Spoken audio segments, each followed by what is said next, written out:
نستعينه ونستغفره ونعوذ بالله من شرور أنفسنا ومن سيئات أعمالنا من يهد الله فلا مضل له ومن يضلل فلا هادي له أشهد أن لا إله إلا الله وحده لا شريك له وأشهد أن محمدا عبده ورسوله صلى الله عليه وعلى آله ومن سار على نهجه وتمسك بسنته إلى يوم الدين وسلم تسليما كثيرا يا أيها الذين آمنوا اتقوا الله حق تقاته ولا تموتن إلا وأنتم مسلمون أما بعد. Alhamdulillah, puji syukur kehadiran Allah Subhanahu wa taala atas limpahan nikmat yang tiada terhingga. Nikmat Allah Subhanahu wa taala senantiasa tercurahkan kepada kita semuanya, seluruh makhluknya, dan itu tidak pernah terhenti walaupun hanya sekejap mata. Salawat beriringkan salam kepada Nabi kita tercinta Nabi Muhammad sallallahu alaihi wasallam. Ikhwani fid din rahimankumullah. Alhamdulillah, kita telah berada di tahun 1446 Hijriah, di bulan yang mulia, bulan Al-Muharram. Sebelum kita melanjutkan pelajaran kita di kitab Tauhid, sedikit kita menyinggung tentang bagaimana perubahan waktu, perubahan masa, yang mana kita telah berada di tanggal 11-nya. Ada yang penanggalannya tanggal 10 di malam ini, ada yang 11. Itu terserah, istilahnya tidak perlu diperdebatkan. Harus lihat ini, harus lihat Ru'yatul Hilal Saudi, Ru'yatul Hilal Indonesia dan segala macam. Kita meyakini ini 10 Al-Muharram, Asyura, tafadhol. Seandainya meyakini besok, itu tidak masalah. Yang semoga sebagaimana disebutkan oleh sahabat yang mulia Abu Qatadah Al-Ansari radhiyallahu anhu di dalam Sahih Muslim, yukaffiras sanatal madiyah. Semoga Allah mengampuni kita dosa kita 1 tahun yang lalu. Al-Imam An-Nawawi rahimahullah ta'ala itu mengatakan itu adalah dosa-dosa kecil.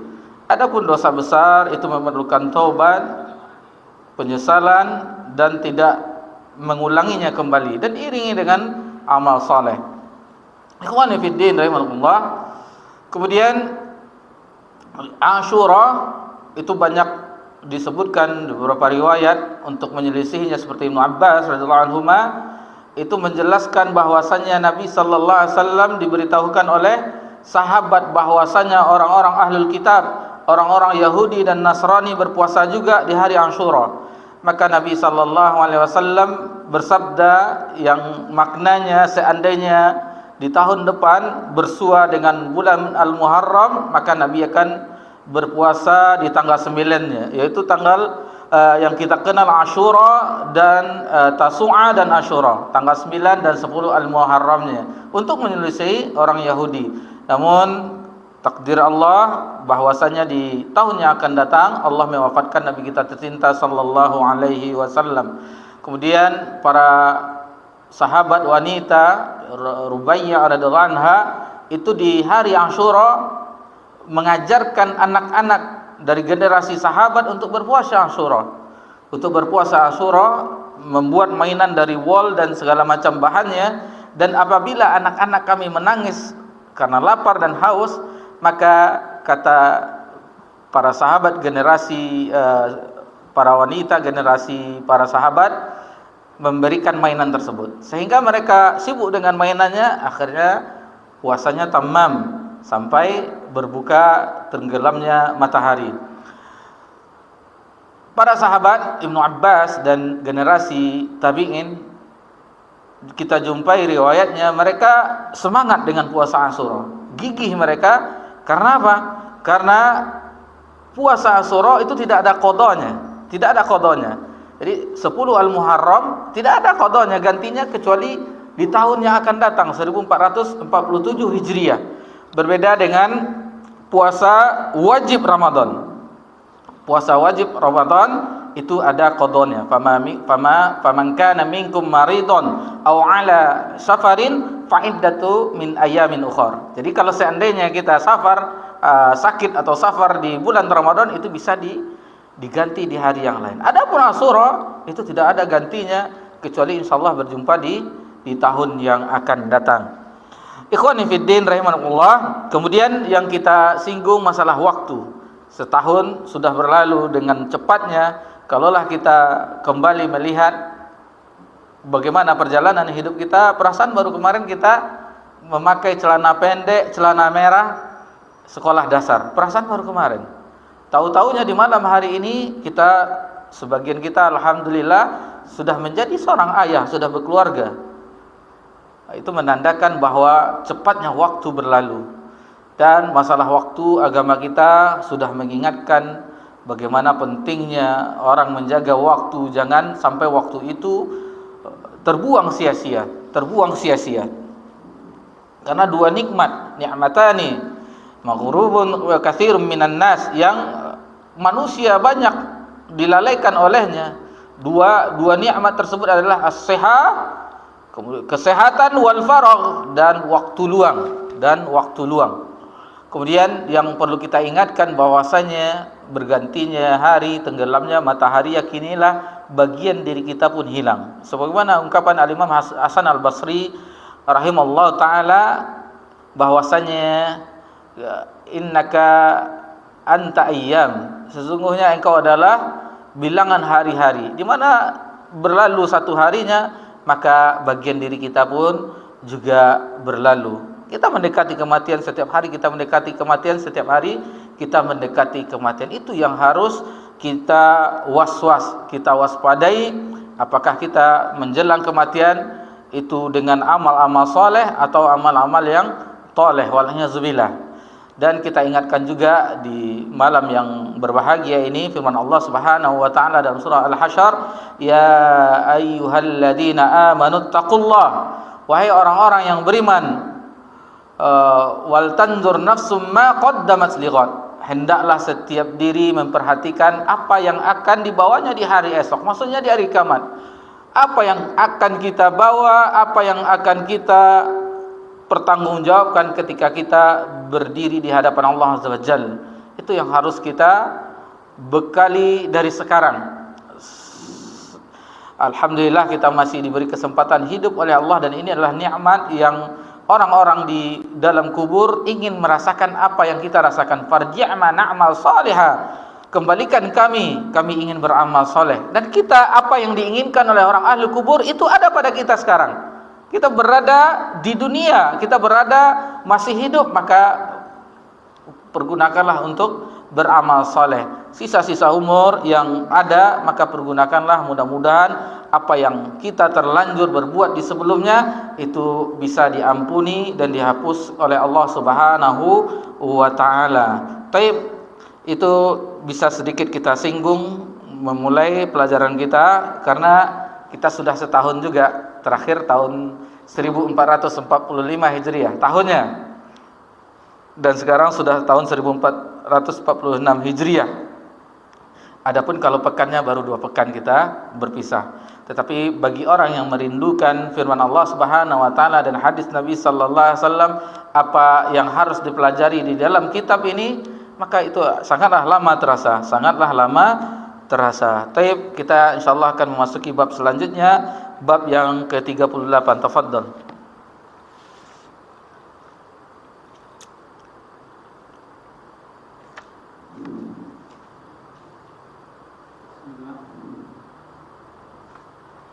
Bab 38. Barang siapa menati ulama dan umara dalam mengharamkan apa yang dihalalkan Allah atau menghalalkan apa yang diharamkan Allah, berarti dia telah mempertuhankan mereka. Baik. Jadi Al-Imam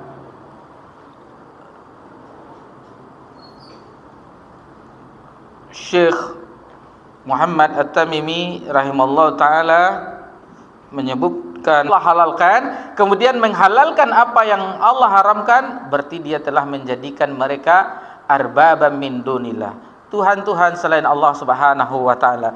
Ini firman Allah Subhanahu wa taala di dalam surah At-Taubah. At-Taubah ayat 31, itu inti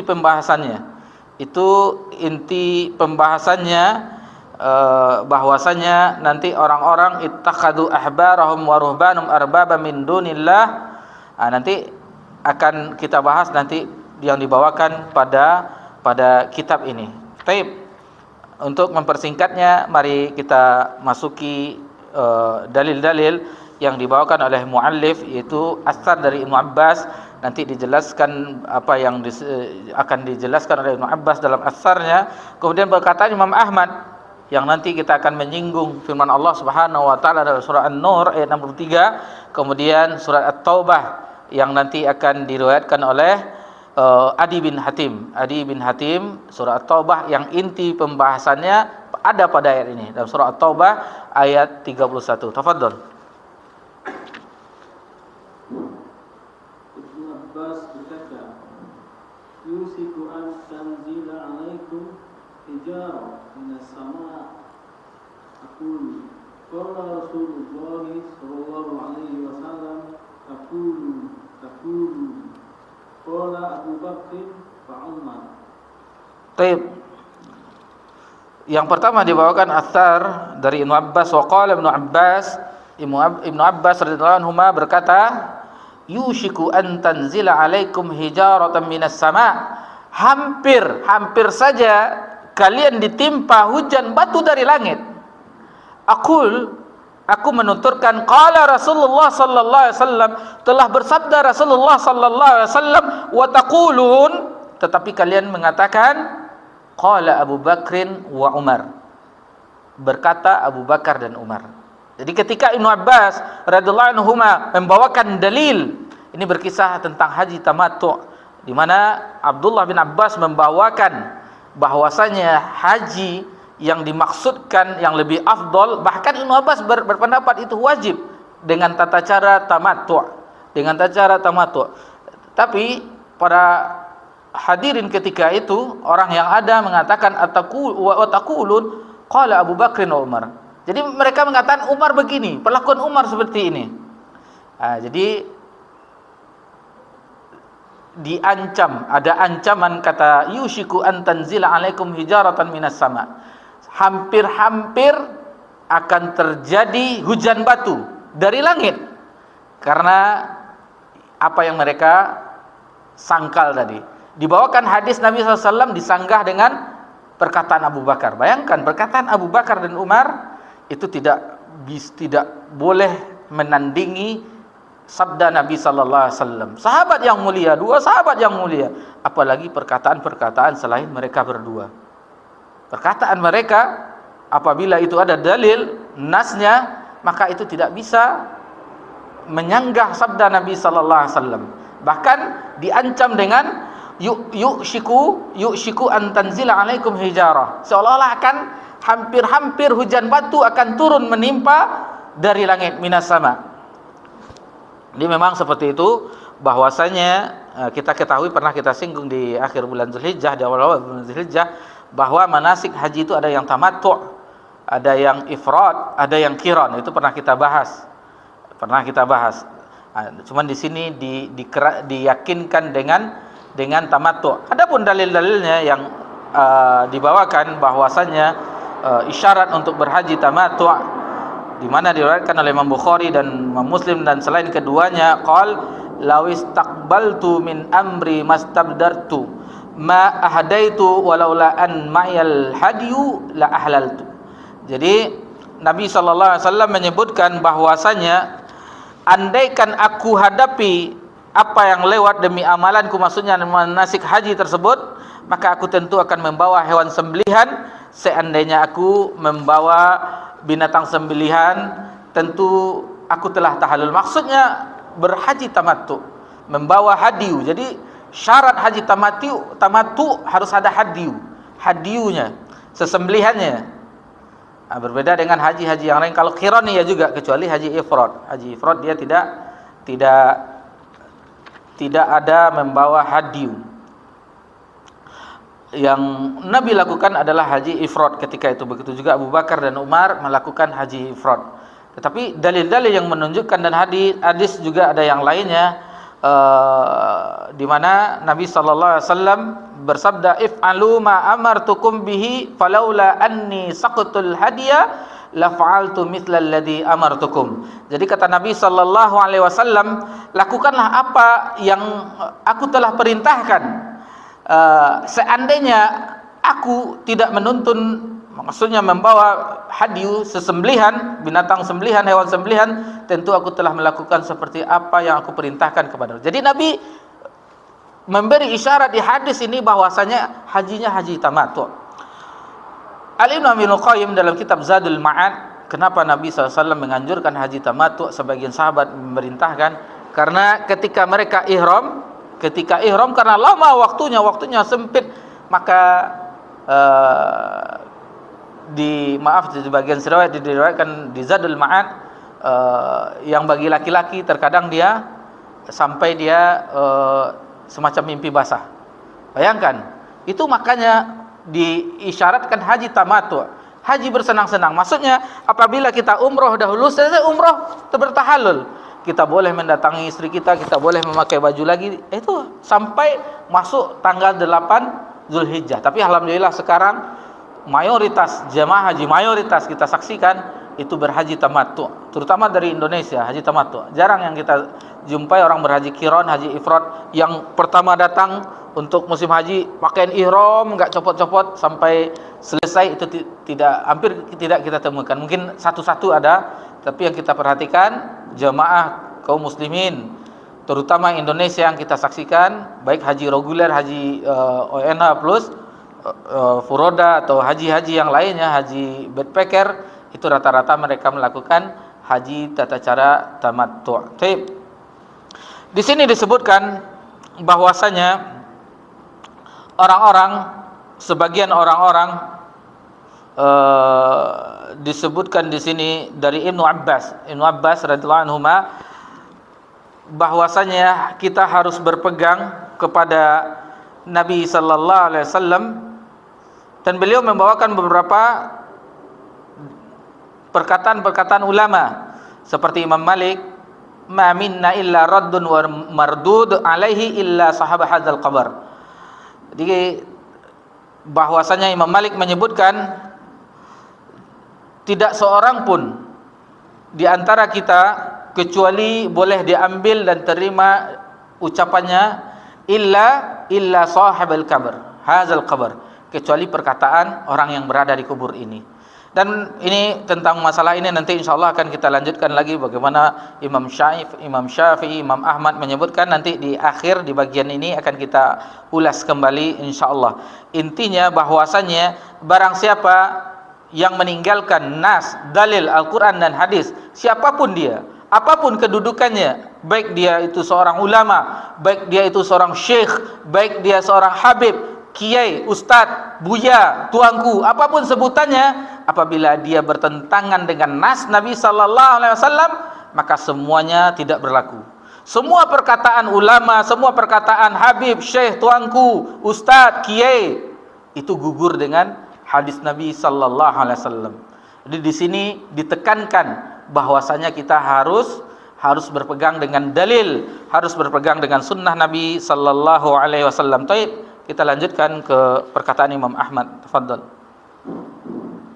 Imam Ahmad bin Hanbal mengatakan, aku merasa heran dengan orang-orang yang tahu tentang isnad hadis dari kesahihannya, tapi mereka menjadikan pendapat Sufyan Ats-Tsauri sebagai acuan, padahal Allah Azza wa Jalla telah berfirman, "A'udzubillahi minasyaitonir rajim, qul yahzaril ladzina yukhalifuna 'an amri an tusibahum fitnatun aw yusibahum adzabun alim."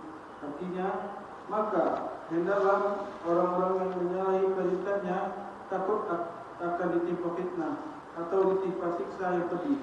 An-Nur ayat 63.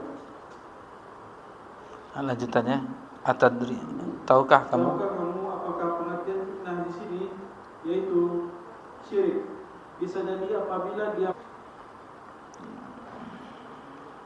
Fa in tanaza'tum fi syai' farudduhu ila Allah war Rasul in kuntum tu'minuna billahi wal yaumil akhir dzalika khairu wa ahsana ta'wila.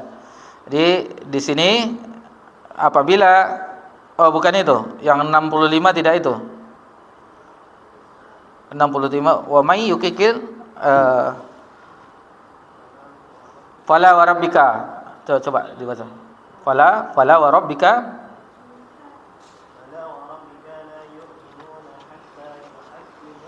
yang menjadikan nabi. Baik.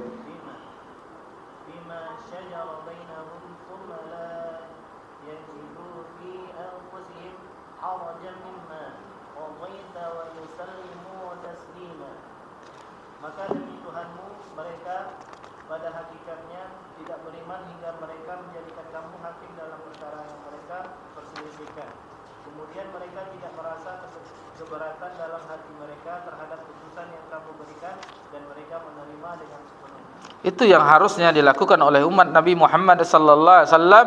Fala wa rabbika la yu'minu hatta yuhakkimuka fima syajara bainahum thumma la yajidu fi anfusihim harajan mimma qadaitu wa yusallimu taslima. Jadi kalau ada perintah Nabi SAW, larangan dari Nabi SAW, maka sikap kita, hati kita tidak keberatan, kita menerimanya. Dan itulah putusan yang kita harus menerima sepenuhnya. Harus menerima sepenuhnya apabila itu jelas nasnya datang dari Nabi sallallahu alaihi wasallam. Jadi di sini dalam surah An-Nur disebutkan di sini bahwasanya falyahzaril ladzina yukhalifuna an amrihi an tusibahum fitnah aw yusibahum adzabun alim. Di sini maka hendaklah, jadi Allah Subhanahu wa taala orang-orang menyalahi perintah Rasul takut akan fitnah atau ditimpa siksa yang sangat pedih. Dijelaskan at-tadri mal fitnah, tahukah engkau apa maksud fitnah dalam surah An-Nisa ini? Dalam surah apa tadi? Bukan An-Nisa, An-Nur ayat 63. Dalam surah An-Nur apa maksud fitnah di sini? Al-fitnatu syirk. Jadi fitnah di sini maksudnya syirk.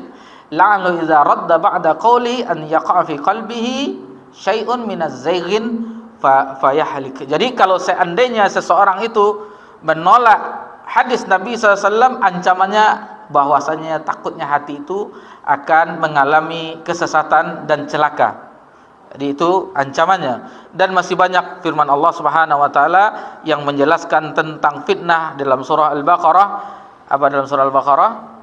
Ayat yang ke-217. Yang pendek itu.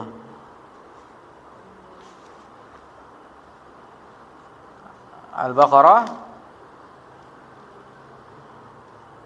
wal fitnatu akbaru minal qatl. Wal fitnatu akbaru minal qatl. Jadi fitnah itu lebih berat. Kalau bahasa kita, orang kita lebih kejam katanya. Jadi berbuat fitnah lebih besar daripada membunuh. Jadi fitnah di sini maksudnya kufur, syirik, itu maksudnya. Yang disebut fitnah di sini. Araful isnad, orang yang mengetahui isnad, yaitu orang yang mengetahui apa itu sahih, apa itu tidak, maka sungguh aneh, ajabal liqaumin araful isnad wa sihhata wa yazhabu ila ra'si Sufyan. Sufyan di sini adalah Sufyan Ats-Tsauri. Sufyan Ats-Tsauri seorang imam ahli zuhud dan ahli ibadah, thiqah, ahli fikih. Ia mempunyai banyak pengikut. Jadi Sufyan Ats-Tsauri, siapa yang tidak mengenal di zaman itu? Sufyan Ats-Tsauri. Sufyan bin Uyainah. Terkadang perawi mengatakan wa'an Sufyan. Sufyan mana? Jadi orang yang mengetahui ilmu hadis tahu, lihat siapa gurunya, siapa muridnya. Misalnya ini dari ini, kemudian meriwayatkannya dari siapa, maka itu diketahui bahwa maksud Sufyan di sini adalah Sufyan bin Uyainah atau Sufyan Ats-Tsauri. Adapun Sufyan yang kita singgung di sini adalah Sufyan Ats-Tsauri yang banyak, dan dia mempunyai mazhab juga seperti imam-imam mazhab yang lainnya, tetapi mazhabnya, pendapat-pendapatnya itu tidak dibukukan seperti Imam Malik, Imam Ahmad atau Imam Syafi'i, Imam Abu Hanifah. Sementara ini lebih dahulu, Imam Sufyan Ats-Tsauri lebih dahulu daripada A'immatul Arba'. Dan beliau pendapatnya ini juga dicantumkan oleh para ulama seperti Ibnu Abdul Bar dalam kitabnya At-Tamhid, Kemudian Al-Istizkar, Al-Ishraf 'ala al-Muzahbil Ashraf, dan oleh Ibnu Munzir, Al-Muhalla Ibnu Hazm. Kita ketahui Ibnu Hazm itu Al-Mughni, Ibnu Qudamah juga membawakan pendapat-pendapat dari Sufyan Ats-Tsauri. Taib. Di sini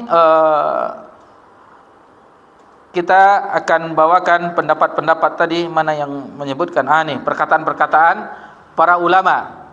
Para ulama seperti Imam Ahmad, Imam Syafi'i, di antaranya yang mengatakan, jadi para imam semuanya, rata-rata para imam kaum muslimin yang semoga Allah merahmati mereka semuanya, tidak lalai dalam menerangkan ini. Apa yang menerangkan?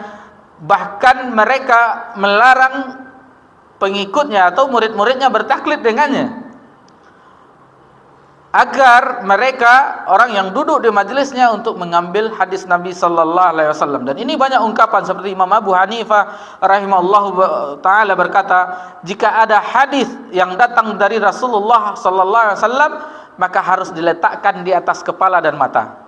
Begitu juga kalau ada perkataan sahabat, harus diletakkan di atas kepala dan mata. Maksudnya diterima. Kalau tabi'in, di sini harus dianalisa. Karena tabi'in punya nalar, kita pun punya nalar. Ya, dianalisa. Kalau sahabat dalam ilmu hadis pun, sahabat itu penilaiannya dalam ilmu jarh wa ta'dil, mereka semuanya udul. Kulluhum udul, semuanya adil. Adapun setelah generasi sahabat, maka diteliti. Apakah dia seorang yang thiqah, apakah dia seorang yang soduk, apakah dia seorang yang lain-lainnya. Maka itu diteliti. Sebagaimana yang diisyaratkan oleh Imam Abu Hanifah, karena mereka punya ra'yu juga, kita punya nalar juga. Apalagi di zaman sekarang ini, orang mempunyai semuanya. Itu kan pendapat Anda, itukah pendapat saudara, itu kan pendapat ormas ini, itu kan pendapat kiai ini, itu kan pendapat ustadz ini, ustadz yang lain-lain. Itu gara-gara nalar didahulukan. Coba kita kembalikan kepada nas. Seperti tadi di firman Allah Subhanahu wa taala dalam surah An-Nisa, "Fa in tanaza'tum fi syai' farudduhu ila Allah wa Rasul." Jika engkau berbeda dalam suatu masalah, kembalikanlah kepada Allah, maksudnya kepada kitab Allah, dan juga wa rasuluh, dan kembalikan kepada rasulnya, yaitu hadis Nabi sallallahu alaihi wasallam. Kelemahan kita di zaman ini, kita lemah dalam mempelajari nas ini. Kita tidak membahas, mendalami dengan sepenuh hati kitab firman Allah Subhanahu wa taala. Begitu juga kita tidak serius dengan hadis Nabi sallallahu alaihi wasallam. Jujur kita terhadap diri kita. Paling kita menjadikan Al-Qur'anul Karim sebagai ibadah ketika membaca. Kita tidak mentadabburinya benar-benar apa maksud dari ayat-ayat tersebut. Begitu juga dengan hadis Nabi sallallahu alaihi wasallam. Lalai kita dengan hadis Nabi sallallahu alaihi wasallam. Sementara para ulama, Imam Bukhari, Imam Muslim, kemudian Imam Sunan yang arba', yang 4, Sunan Tirmizi, Sunan Abu Daud, An-Nasa'i dan Ibnu Majah, dan imam-imam yang ulama hadis lainnya mengumpulkan bagaimana perkataan Nabi sallallahu alaihi wasallam, bagaimana perbuatan Nabi kita tercinta sallallahu alaihi wasallam. Jadi itu kelemahan kita yang harus kita akui. Kita harus akui bahwasanya kita lalai dengan agama Allah Subhanahu wa taala. Kemudian ada beberapa ungkapan di sini. Waqala Ar-Rabi', jadi salah seorang murid Imam Syafi'i, sami'atu Syafi'i rahimallahu taala, "Iza wajadtum fi kitabi khilaf sunnah Rasulullah sallallahu alaihi wasallam, fakhuzu sunnah Rasulullah sallallahu alaihi wasallam wa da'u ma qultu." Kata Imam Syafi'i rahimallahu taala, apabila kamu menjumpai di dalam kitabku ini, kitab Imam Syafi'i, apapun kitab yang ditulisnya, seperti Ar-Risalah dan yang lainnya, apabila dijumpai perkataan Imam Syafi'i, pendapat Imam Syafi'i berbeda dengan hadis Nabi sallallahu alaihi wasallam, ini nasihat Imam Syafi'i. Tinggalkan pendapatku dan ambil sunnah Nabi sallallahu alaihi wasallam. Kemudian di perkataan yang lain, iza sahal hadis bima yukhalifu qawli fadarabu bi qaulil haid. Jadi apabila perkataanku bertentangan dengan hadis Nabi sallallahu alaihi wasallam, maka buanglah perkataanku ke dinding, lemparkan pendapatku ke dinding. ambil hadis Nabi sallallahu alaihi wasallam. Kemudian banyak perkataan-perkataan para imam dinukilkan di sini, seperti Imam Malik, wa qala Malik kullu ahadin yu'khadhu min qawlihi wa yutraku illa Rasulullah sallallahu alaihi wasallam. Setiap perkataan seseorang itu bisa diambil dan ditolak illa Rasulullah sallallahu alaihi wasallam, kecuali perkataan Rasulullah sallallahu alaihi wasallam. Jadi banyak ungkapan-ungkapan ulama kita, imam-imam kita, imam mazhab, supaya tidak taklid dengan pendapat mereka. Mereka mewasiatkan kepada orang-orang di majelisnya, para muridnya dan kitabnya, apabila itu ada sabda Nabi SAW, tinggalkan pendapat mereka. Buat di dalam sini, tapi maknanya sama untuk kembali kepada hadis Nabi sallallahu alaihi wasallam. Kemudian au yusibahum azab, akan atau mereka akan ditimpa musibah. La'allahu idza radda ba'da qawli ay yaqa fi qalbi syai'un min az-zayghin fayahlik. Bisa jadi apabila dia menolak sabda Nabi sallallahu alaihi wasallam, akan terjadi dalam hatinya suatu kesesatan. Jadi kalau sudah menolak hadis Nabi sallallahu alaihi wasallam, disebutkan di sini bahwasanya minaz zaigh, yaitu akan ada kesesatan, fayahlik, dan akan celaka. Jadi seorang yang akan meninggalkan sabda Nabi sallallahu alaihi wasallam, otomatis dia tersesat dan celaka. Syekhul Islam rahimallahu taala bahwasanya orang-orang yang membangkang dari perintah dan diperingatkan, baik itu orang-orang kufur, orang-orang musyrikun, mereka akan mendapatkan azab yang pedih, karena mereka menentang, membangkang terhadap dalil yang dibawakan. Dengan demikian, keterjumusan orang-orang di dalam kekufuran, orang yang terjumus hanyalah mereka yang menganggap perintah Allah Subhanahu wa taala, dan inilah yang telah dilakukan oleh iblis laknatullah alaih. Ketika diperintahkan sujud, semuanya fasajadu, semua sujud illa iblis aba wastakbara. Nah, jadi apabila ada orang yang menganggap enteng perintah Allah Subhanahu wa taala, perintah Nabi sallallahu alaihi wasallam, maka dia telah sependapat dengan iblis dalam memahami perintah Allah azza wajalla. Wal iyazu billah. Jadi ini sangatlah bahwasanya yang dikejar itu adalah hati yang dicap dengan kesesatan, hati yang ditutup itu yang berbahaya. Dan boleh jadi lisannya nampak seolah-olah lisannya itu menjelaskan hak, menjelaskan yang baik-baik, tetapi ini masalah hati ini. Apabila telah menolak perintah Allah azza wajalla, hadis Nabi SAW, itu cap yang ada di dalam hatinya, cap kesesatan dan akan binasa. Dan ini pokok inti masalahnya tentang perkataan Adi bin Abi Hatim ini, yang nanti Adi bin Hatim menjelaskan bahwasanya kami, karena dia adalah seorang ahlul kitab, kami tidak pernah menyembah sujud kepada pendeta-pendeta kami, pada rahib-rahib kami. Lalu Nabi mengatakan, bukankah yang dia halalkan yang Allah haramkan, lalu ulama kalian, rahib-rahib menghalalkan, kalian mengikutinya? Begitu juga sebaliknya. Itulah dia penyembahan. Jadi menyembah bukan sujud saja. Ada firman Allah, kemudian ada pendapat rahib-rahib mereka, pendeta-pendeta mereka meninggalkan firman Allah, ikut dengan pendapat rahib-rahib mereka. Itulah inti dari penyembahan mereka. Nanti akan dibahas setelah azan Isya. Kita azan dulu, tafadhol.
حي على الصلاة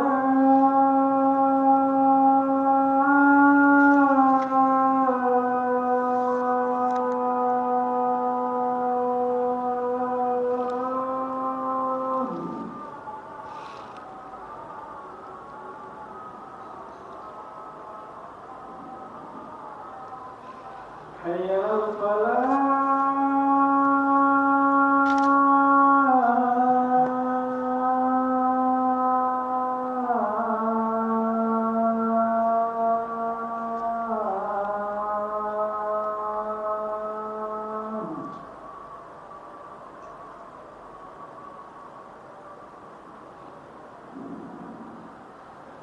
حي على الفلاح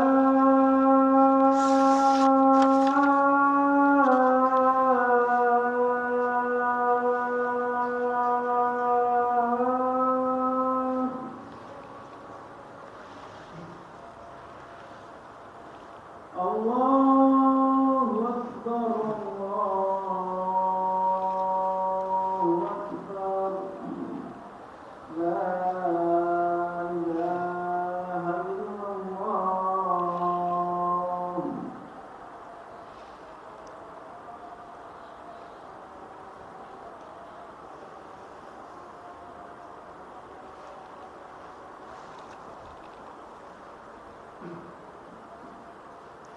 Alhamdulillah wassalatu wassalamu ala Rasulillah ma ba'd. Ikhwani fid din wa akhwati fillah rahimani wa barakumullah. Kita lanjutkan ke bagian yang terakhir yang dibawakan pada bab ini menjelang kita iqamah salat Isya, itu tentang apa yang telah datang dari Adi bin Hatim radhiyallahu anhu yang dia mendengar dari Nabi sallallahu alaihi wasallam. Fadhal. Diriwayatkan dari Adi bin Hatim bahwa dia mendengar Nabi sallallahu alaihi wasallam membaca firman Allah Subhanahu wa taala, A'udzu billahi minasyaitonir rajim. Ittakhadhu ahbarahum wa ruhbanahum arbaban min dunillah. Artinya, mereka menjadikan orang-orang alim dan rahib-rahib mereka sebagai Tuhan selain Allah. At-Taubah ayat 31. Dan aku katakan, Tutur Adi kemudian, maka aku berkata kepada beliau, sungguh kami tidaklah menyembah mereka. Beliau bertanya, Alaysa yuharrimuna ma'ahalallahu fatuharrimuna wa yuhilluna ma haramallahu fatuhilluna. Fakultu bala qol fatilka ibadatuhum. Artinya, bukankah mereka itu mengharamkan apa yang telah dihalalkan Allah, lalu kalian pun mengharamkannya? Dan bukankah mereka itu menghalalkan apa yang telah diharamkan Allah, lalu kalian pun menghalalkannya? Aku menjawab, ya. Maka beliau bersabda, itulah bentuk ibadah atau penyembahan kepada mereka. Hadis riwayat Imam Ahmad dan At-Tirmidzi dengan menyatakan hasan. di bagian terakhir yang dibawakan oleh muallif rahimahullah taala, an Adi ibni Hatim annahu sami'a an-nabiyya sallallahu alaihi wasallam yaqra'u hadzal ayah. Jadi Adi bin Abi Hatim dia telah mendengar Nabi sallallahu alaihi wasallam membaca firman Allah Subhanahu wa taala, ittakhadhu ahbarahum wa ruhbanahum arbaban min dunillah. Mereka menjadikan orang-orang alim mereka, orang-orang alim, orang-orang ahlul kitab, para pendeta mereka, rahib-rahib mereka, ahli-ahli ibadah mereka, yaitu sebagai arbabam min dunillah, Tuhan-Tuhan selain Allah Subhanahu wa taala. Dan juga di sebagian mereka, terutama orang-orang Nasara, wal Masih bin Maryam, dan mempertuhankan Al-Masih Isa bin Maryam, dia mempertuhankan juga. Jadi yang terkenal di zaman Nabi sallallahu alaihi wasallam. Hatim di sini adalah Hatim bin Abdullah bin Sa'ad bin Hashrat. Itu dia bapaknya, sambungannya ke atasnya kakeknya. Kemudian terkenal sebagai seorang yang dermawan. Jadi Adi datang kepada Nabi sallallahu alaihi wasallam, Abi Hatim datang, Adi bin Hatim datang ke Nabi sallallahu alaihi wasallam pada bulan Sya'ban tahun ke-9 Hijriah. Lalu ia masuk Islam dan hidup selama 120 tahun. Jadi dia salah seorang sahabat yang panjang umurnya. Begitu juga dengan sahabat yang panjang umurnya Anas bin Malik, lebih juga dari 100 tahun hidupnya. Hadis ini menunjukkan bahwa mentaati pendeta dan rahib dalam bermaksiat kepada Allah adalah suatu bentuk penyembahan kepada mereka. Jadi apabila seseorang ikut perkataan rahib, ikut perkataan orang-orang yang menyelisihi firman Allah Subhanahu wa taala, kemudian menyelisihi hadis-hadis Nabi sallallahu alaihi wasallam, maka itu termasuk dalam kesyirikan. Maka itu termasuk ke dalam kesyirikan sebagaimana firman Allah Subhanahu wa taala dalam surah At-Taubah ayat 31 tadi, yaitu wa ma umiru illa liya'budu ilaha wahida. Tidaklah mereka diperintah kecuali untuk menyembah Rabb, Tuhan, ilah yang Maha Esa. Ikhwani fid din wa akhwati fillah rahimakumullah. Ayat ini senada dengan firman Allah Subhanahu wa taala di dalam surah Al-An'am. Dalam surah Al-An'am itu juga senada sama dengan dalam surah At-Taubah ayat 31, yang mana Allah Subhanahu wa taala berfirman di ayat 121, ini dia. Wala ta'kulu mimma lam yuzkar ismullah alaihi wa innahu lafisq. Janganlah kamu memakan binatang-binatang yang tidak disebut nama Allah ketika menyembelihnya. Jadi sesembelihan yang ketika menyembelih tidak disebut nama Allah, maka itu tidak dibolehkan kaum muslimin untuk mengkonsumsinya. Wa inna syayatina layuhuna ila awliyaim liyujadilukum. Kemudian sesungguhnya perbuatan semacam itu adalah suatu kefasikan. Jadi apa yang mereka lakukan itu adalah suatu kefasikan. Wa inna syayatina layuhuna ila awliyaim wa liyujadilukum. Sesungguhnya setan itu membisikkan kepada kawan-kawannya agar mereka membantah kamu. Dan jika kamu menuruti mereka, wa in ata'tumuhum innakum lamusyrikun. Jika mentaati mereka, maka tentulah itu adalah perbuatan dari orang-orang yang melakukan kesyirikan.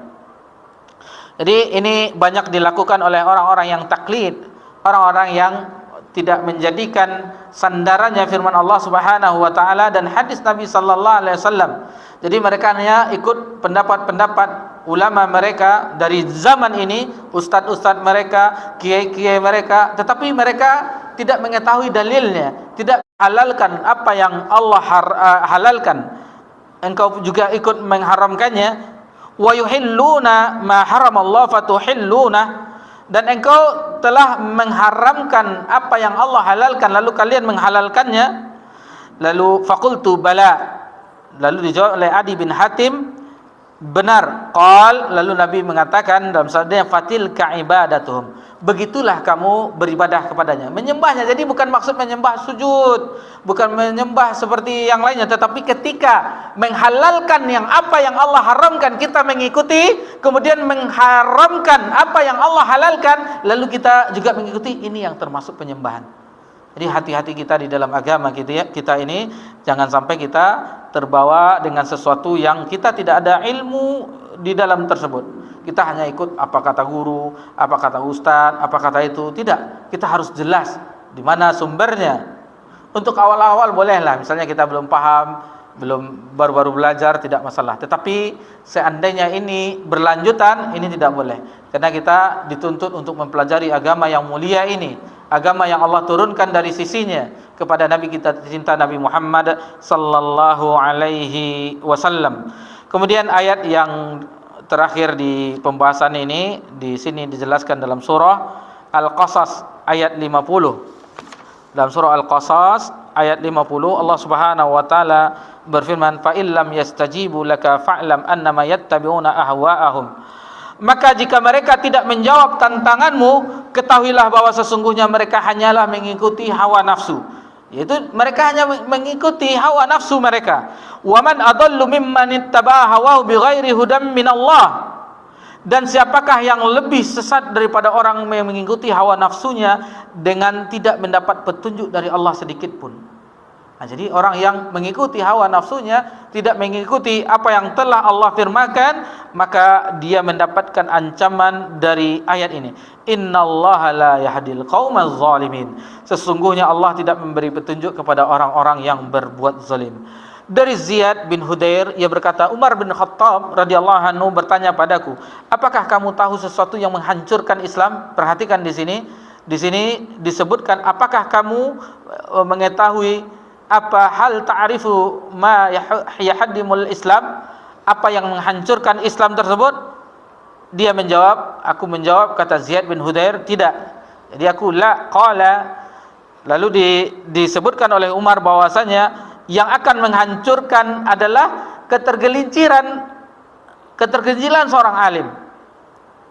Kemudian perdebatan orang munafik dengan Al-Quran. Kemudian keputusan para imam yang menyesatkan, alimatul mudillin, keputusan imam yang menyesatkan. Dan ini diriwayatkan oleh Ad-Darimi di dalam sunannya. Ya, inilah yang bisa kita bahas. Ja'alnallahu wa iyyakum minal ladzina yahduna bil haqqi wa bihi ya'dilun. Mudah-mudahan Allah menjadikan kami dan kita semuanya termasuk orang-orang yang menunjukkan kepada jalan kebenaran dan berbuat adil dengannya. Taib, sebelum kita akhiri pembahasan kita, maka kita dengarkan bagaimana kandungan dari bab ini. Tafadhal. Dengan bab ini, pertama, tafsir ayat dalam surah An-Nur. Kedua, tafsir ayat dalam surah Al-Baqarah, surah Bara'ah. Yang ketiga, perlu diperhatikan arti ibadah yang sebelumnya diingkari oleh Ali. Yang keempat, contoh kasus yang dikemukakan Ibnu Abbas dengan menyebut Abu Bakar dan Umar, dan yang dikemukakan oleh Imam Ahmad bin Hanbal dengan menyebut Sufyan. Yang kelima, hal tersebut telah berkembang sedemikian rupa sehingga terjadi pada kebanyakan orang penyembahan orang-orang soleh yang dianggap sebagai amal afdol dan dipercayai sebagai wali yang dapat mendatangkan suatu manfaat atau menjauhkan bencana, serta penyembahan orang-orang alim melalui ilmu pengetahuan fikih dengan diikuti apa saja yang mereka katakan, baik sesuai dengan firman Allah dan sabda Rasulnya atau tidak. Hal ini pun kemudian berkembang lebih parah lagi sehingga disembah pula orang-orang yang tidak soleh dengan dipercayai sebagai wali meski perbuatannya melanggar perintah Allah dan Rasulnya, dan disembah juga orang-orang bodoh yang tidak berilmu dengan dipatuhi saja pendapatnya. Bahkan bid'ah dan syirik yang mereka lakukan juga diikuti. Baik, itulah kandungan di dalam pembahasan kita di bab yang ke-38, yaitu bab man ata'al ulama wal umara fi tahrimi ma ahalallahu wa tahlila ma haramallah. Bab taat pada ulama dan umara dalam mengharamkan apa yang dihalalkan Allah dan menghalalkan apa yang diharamkan Allah. Faqad ittakhadhahum arbaba min dunillah. Berarti dia telah mempertuhankan mereka, maksudnya orang-orang yang telah menghalalkan apa yang Allah haramkan, begitu juga mengharamkan apa yang telah Allah halalkan. Demikianlah yang bisa kita bahas di kesempatan yang berbahagia ini. Dan taklid buta yang meninggalkan nas Al-Quran dan hadis itu dibawakan pada bab ini termasuk orang yang terjerumus ke dalam kesesatan dan bahkan bisa kekufuran dan bisa jatuh kepada kesyirikan, wal'iyazubillah. Ini sesuatu yang berbahaya. Maka obat dari segala hal ini, kita harus senantiasa mempelajari agama Allah Subhanahu wa taala. Senantiasa kita mempelajari ayat-ayat Allah, kita baca tafsir para ulama, kemudian kita mempelajari hadis-hadis Nabi sallallahu alaihi wasallam. Sungguh kita berada di zaman orang yang tidak peduli lagi dengan agamanya. Orang tidak mempeduli apa itu yang terkandung di dalam agama yang mulia ini. Orang yang dipikirkan orang adalah sekarang bagaimana perutnya, bagaimana kelangsungan